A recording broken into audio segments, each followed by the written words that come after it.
Crypto Warriors, STAKK Nation, welcome back to the channel. Top of the morning to everyone. Hope everyone is feeling absolutely incredible on this morning, despite all the insanity that is going on out there in the streets. All right, so today we're going to be taking a look at Bitcoin, of course, my favorite topic, if you will. Double O is still in the motherland. Actually, he'll be joining us back on Tuesday, right? Now, in today's show, we're just going to be taking a look at some updates, some massive wins for Bitcoin, actually. And Forbes magazine drops the most orange pill article ever that I've ever seen in my life. Well, I guess not in my life, but it was just surprising to me, at least, that this was coming from Forbes. And of course, last but not least, we know Elizabeth Warren wants to implement some insane KYC regulations. But how about banning crypto altogether? We're going to be taking a look at that as well. So with no further ado, let's dive right into this thing here. Bitcoin trading this morning at $16,711. This is down about 9% from a high of about $18,387 when we last took a look at it last Monday there. It's almost all week. It's just been trading sideways, or at least that price action has been sideways in a very interesting place. I have a feeling that it might be pulling back from here, but nonetheless, we'll keep watching the activities. Now, moving on here, we have some very, very interesting news for Bitcoin this morning. As some of you may have heard, or if you have not heard yet, Nigeria is looking to legalize Bitcoin usage, right? A report says. This was actually, for me, I think that this is something that is worth acknowledging. Given Nigeria's history with Bitcoin, as you know, over the past year alone, right, or over the past year and a half, I would say, Nigeria has been one of those countries that have made laws, right, put laws in place to make Bitcoin usage illegal. Furthermore, they've put other restrictions in place which stop traditional banks from facilitating crypto transactions. At some point, I think this was actually very recently, they even tried to clamp down on withdrawals, right? So people could not withdraw fiat currencies from their bank accounts to, obviously, capital flight, right? Maybe one of the fears that they were having in that situation. So they reduced the amounts that people could withdraw from their accounts. And of course, a CBDC, we all know that is coming for many countries. Nigeria launched their CBDC, which had a sad 0.5% adoption rate, right? But now it looks like they're changing their tune, it seems like, and I wonder why. So this article, just going to read a short piece of it here, and I'm going to give you what I think, at least part of my theory on this. There's a bunch of things that can be happening that will lead to such a change in tone for Nigeria. And I think more African nations will actually be doing the same thing. Now, a local Nigerian newspaper has reported that Babangida Ibrahim, I believe this is the chairman, yes, the chairman of the House of Representatives Committee on Capital Markets and Institutions of Nigeria, claimed the country will soon pass a law making the usage of Bitcoin and other cryptocurrencies legal. This is a country that was just against Bitcoin not too long ago. Incredible. The bill would amend the 2007 Investments and Securities Act and will recognize Bitcoin as legal capital for investment. I think ultimately, one thing that we have to look at as a whole on a global scale, really, or in any country, is that most governments have their power because the people participate. And this is just my take on it, right? I would like to see what you guys think about this in the comments as well. If the people choose not to participate, right, in the system, then the government has no power at that point.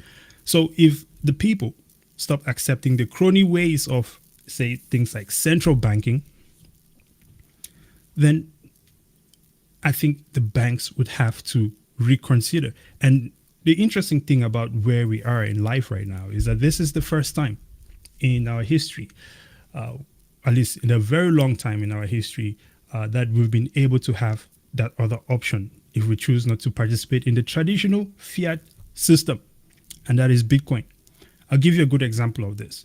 Well, just kind of adding on to this, despite all the regulations, right, and restrictions that Nigeria has put in place over the past year regarding Bitcoin, we can still see that Bitcoin adoption rose about 880% in just 1 year. I think that was July or June of last year of the previous year to this year. And on that list, Nigeria is number 6 highest in Bitcoin adoption, right, and cryptocurrencies transaction. Now, to wrap this one off here, I think, at least to wrap this topic off, and then we'll look at some comments. I think historically, right, we've seen that over time, people have always chosen what money is going to be. Society has chosen what money is going to be, not a few elites who create money by decree. Sorry about that alert. If you guys can hear that, that was kind of loud. So, and I think governments and corporations have no choice over time, right? If this adoption continues at this rate, I think governments and corporations will have no choice but to try to adapt and interact with Bitcoin as well.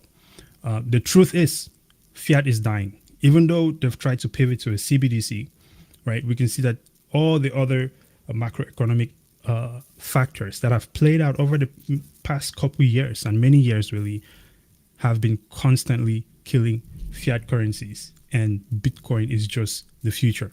So I think this is something that is absolutely worth celebrating here, and a massive win for Bitcoin.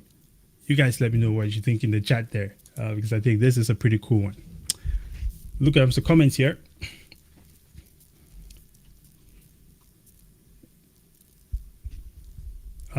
Joey, is that Joey Pelletri? Is that your Joey? No, I'm kidding. Joey Pelletri says people are in late. Right? People getting in. People getting in late are screwed. Oh, there we go. Never mind. I misread that horribly. I'm not sure what you're referring to here, Joey. Please share some more details, my guy. He said, bro, I said that last night when I was listening to someone speak on Ponzi. Let's see. I think I went too far back with the comments. That's from Trex. So actually, peace to you too, Todd. Yes, sir. Good morning to you, BK Crypto in the house. Good morning, sir. They all do the runaround. India did the same thing. This is very true. I know India is one of those countries where they have a CBDC as well. In fact, when we look at this Forbes article, I have a little map here that shows the progression of CBDC all around the world, and you would see countries that are still building and countries that, well, I don't think they will ever make it, because Bitcoin is just outpacing governments right now, from how I see it. The majority of the sheeple people won't do that. Not yet, I don't think. Yeah, this is true. I think most people would probably try to start figuring this stuff out when there'll be so many regulations in place that it will not even make any sense anymore. It's ridiculous. Now, moving on here, Forbes, right? This is actually a Chainalysis did a bit of some extrapolation, right? Pull some data, and we can see here Nigeria had an index score of 0.26, and the way they did this is to try to eliminate the high frequencies of transactions from first world countries and so on and so forth, and just to see just the adoption rate within the society. And we see Nigeria is 6th on that list there.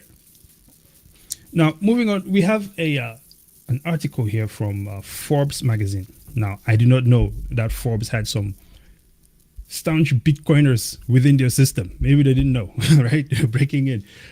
Why countries should embrace Bitcoin instead of their own central bank digital currency. This one is from Roger Huang. And so he writes, and I also add, this underscores the previous topic which we just spoke about there. And he has 3 big points, which I'm just going to reiterate those points, because one thing that we always like to remind everyone here at Stack is the main purpose of why we're into Bitcoin in the first place, why Bitcoin is here. There's a lot of different things going on right now. We have the FTX situation going on and other crypto things going on, which could be a great distraction, if you want to call it that. But we always have to zero in on that use case. And that's why Bitcoin is here. And that's why we're here. And so, as countries around the world rush to think through how to approach the digital transformation of the global economy, so it is very clear. I mean, if anyone does not agree that the global economy is changing now, well, we'll see you when it's late. One common point to look at is the payment systems. This is the biggest thing. Everything has evolved except for payments, and we can see about 18% of global transactions now are in cash. So that is clearly dropping.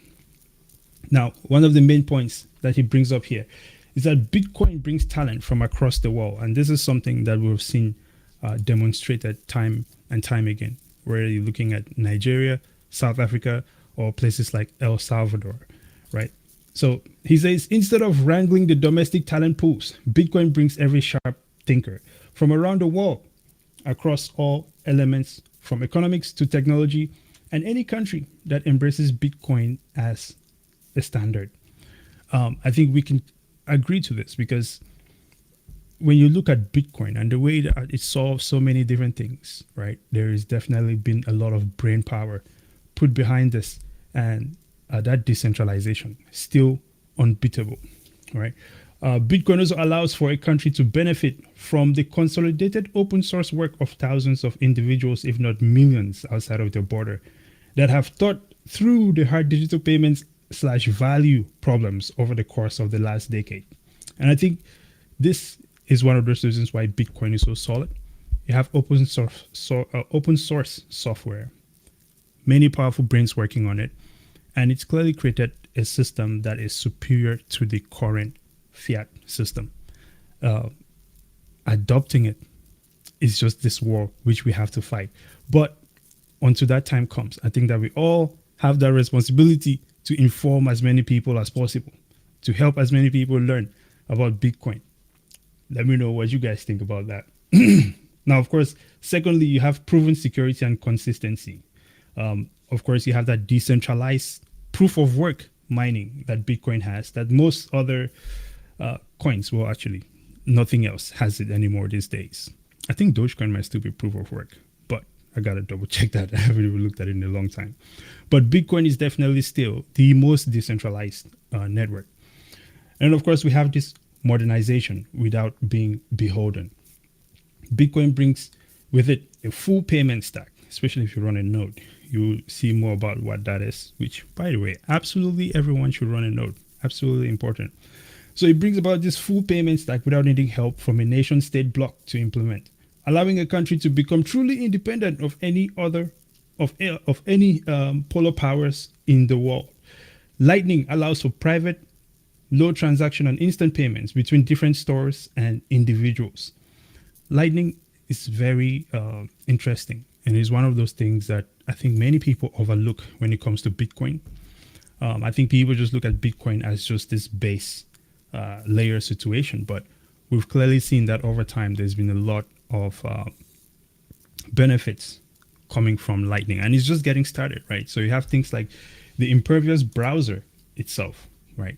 Peer-to-peer browser, definitely something that is worth checking out, right? And of course, they're not paying for this. Obviously, it's open source, right? This is one of those benefits of open source, right? Having resources made by the people for the people with decentralization.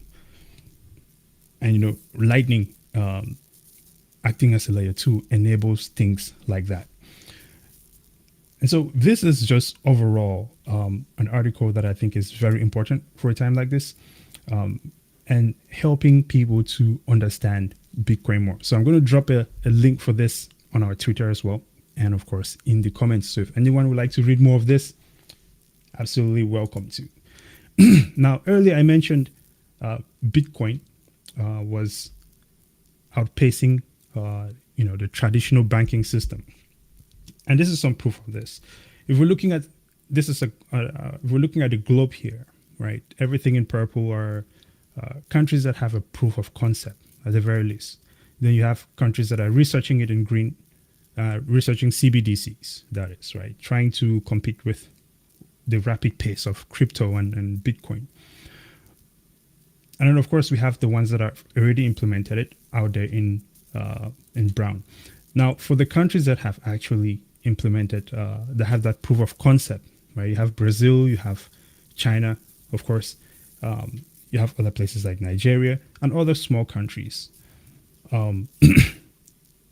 The rest of these places are still researching it or still like in that development phase. When I look at this, I keep asking myself, why do we have a bunch of people trying to create something that already exists, right? A bunch of globalists, right? You say, when you look at their agendas with things like the World Economic Forum, it is interesting that they will not go for something like Bitcoin, which is global and decentralized. That tells you, at least it speaks to that ulterior motive with such institutions that we're dealing with right now. And for the final one here, oh geez, it's 9:17 already. We gotta crank this one up. As we know, Elizabeth Warren, right? She's been proposing some, at least she says she's going to be proposing a bill that would require KYC for self-custody. I'm not sure how that's going to work. A lot of these things are open source with people working for free, and we know that code is speech. So there's going to have to be some violations to make some of these dreams come true for these people. But how about taking it a bit further? The US Senate banking chair floats the possibility of banning crypto altogether. I think there's another one which I had some highlights on it here. But now this is Senator Sherrod Brown, right? And he stated that he knows it will be difficult to ban crypto because he thinks if he does so, or if they do so, most of the innovation will definitely go offshore.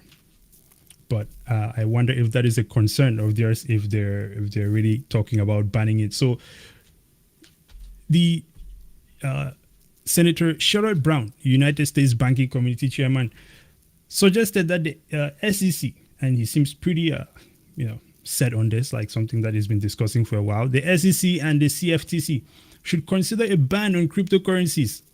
But Brown also believes that the ban would be more difficult to enforce due to cryptocurrencies' ability to go offshore. But once it's offshore, it's no longer your problem. So I'm not sure why he's still going on with that.